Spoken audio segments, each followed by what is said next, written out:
Hi everyone, Antoinette here. Today I'm going to talk about introverts, extroverts, ambiverts, and omniverts. What these different personality types are, how to identify them, and to better understand the way that you're naturally wired and how to better understand those around you. As you know, I do a lot of videos from an introvert's perspective, and frequently I will have people who seem extroverted tell me, after watching your videos, I'm starting to wonder if I'm really more introverted. Or sometimes introverts, including myself, will even wonder, am I really sometimes extroverted? So this video will answer your questions. So let's talk about introvert and extrovert first, and then we'll get into ambivert and omnivert. Carl Jung, a Swiss psychoanalyst, came up with the terms introvert and extrovert. Dr. Jung believed that extroverts directed their energy outwards and they got stimulated by the external, whereas introverts direct their energy inward and get energy from internally, from their own thoughts, from being in their heads. As you can see, these two are opposite when they come from the way that they approach the world, the way that they communicate with others, the way they make decisions, the way they get their energy.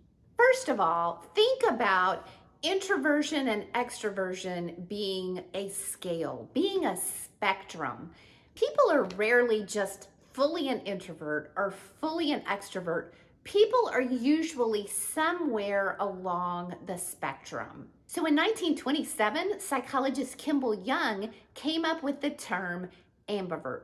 But a lot of people still really aren't familiar with this today. They'll just kind of throw around the term. So what is truly an ambivert? You take that spectrum, introvert and extrovert, and you bring it kind of towards the middle. And an ambivert is really good about balancing those two, the introvert and the extrovert side. Dr. Demina Petrick states that an ambivert is able to flip in that spectrum from the introvert side over to the extrovert side based on their mood, based on their environment, the context of the situation, and their goals. So basically, the ambivert is not extreme in either an introvert or an extrovert. And this can be very beneficial. In fact, Adam Grant of the Wharton School of the University of Pennsylvania did a study and found that although we perceive that extroverts would be the best at sales, in fact, ambiverts are the best at sales.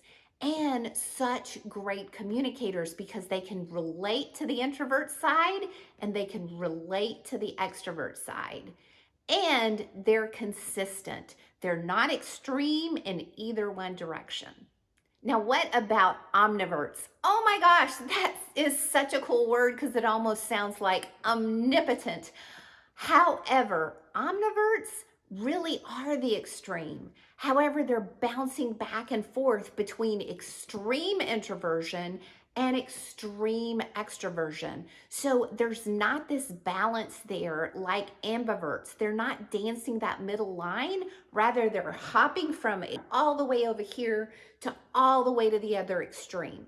So what happens with omniverts is a lot of times they're confusing people because one day they're acting extremely extroverted, maybe extremely friendly and conversational, and then the next time you see them, they're acting extremely introverted. So it can be really confusing for people that don't understand the way these people are wired.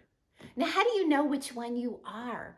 Well, a lot of times once we understand the definitions, then deep down, we really do know how we're actually wired. However, if you still want to take a test to really understand what does the test results say, I've got a link in the description below in this video that has links to a couple of external tests that you can take. These are not my tests. These are tests on different sites.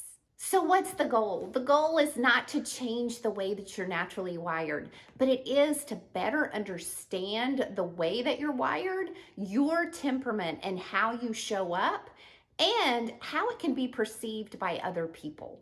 And to understand that if you're on the far introvert spectrum or the far extrovert spectrum, what can you do when you need to get a little closer to the center, to have better connections and better relations and influence with others. You're not changing who you are, but what you are doing is you're adapting your communication and behavioral style when you need to.